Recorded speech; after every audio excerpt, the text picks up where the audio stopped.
仙台駅。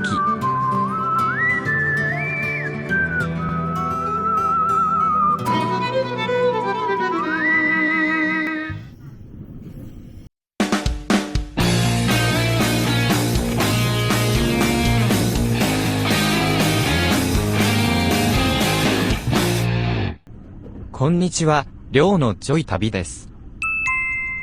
仙台駅から宮城郷蒸留所に向かっています。市内から離れると景色が変わってきました。田舎ののどかでいい風景ですね。仙台駅から最寄り駅まで40分です。最寄りの駅に着きました。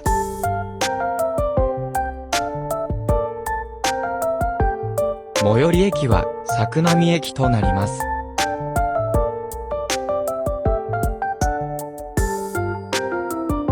外は雪が積もっていて寒いです。ここは作並こけしが有名みたいです。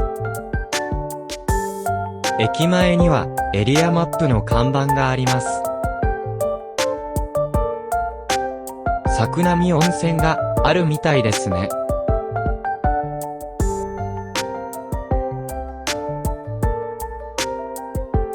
作並駅舎はレトロな木造造りでいい雰囲気です。無料のバスは金、土、日、祝しか運営していません。時間があるので歩くとします。道は一つしかないので迷わなくて済みそうです。道中は何もないですが、自然豊かないい場所です。40分かけてようやく目的地に着きました。日課ウイスキー仙台工場。見学受付は宮城郷蒸留所ビジターセンターになります。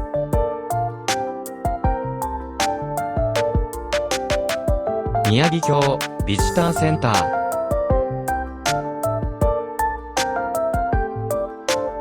それでは入場してみましょう。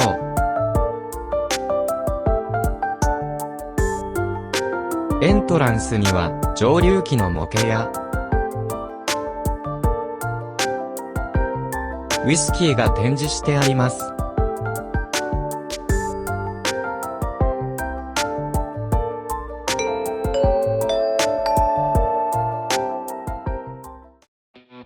見学ツアーの受付ルームになります。ここではウイスキーが作られる工程が学べます。見学始めは蒸留所が作られるまでの動画を見ました。その後は実際の工場見学となります。製造工程によって建物が分けられています。原料となる大麦を発酵してもろみができます。もろみを蒸留し、アルコール分を抽出します。貯蔵する樽内を焼くことで香りの風味を高めます。ウイスキーを樽に入れて寝かせます。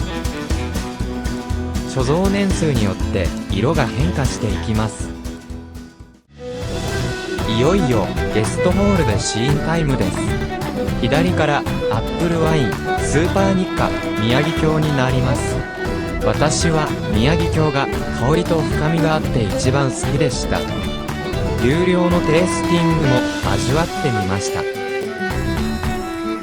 テイスティング一覧表です。試飲で美味しかったシングルモルト宮城郷にします。シングルモルト宮城郷350円です。格安でウイスキーをテイスティングできるのはいいですね。ショップで宮城郷蒸留所限定3500円を買いました。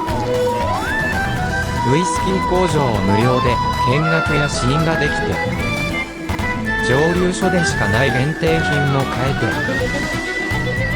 て、ウイスキー好きにはたまらない体験でした。帰ってから限定のウイスキーを美味しくいただきました。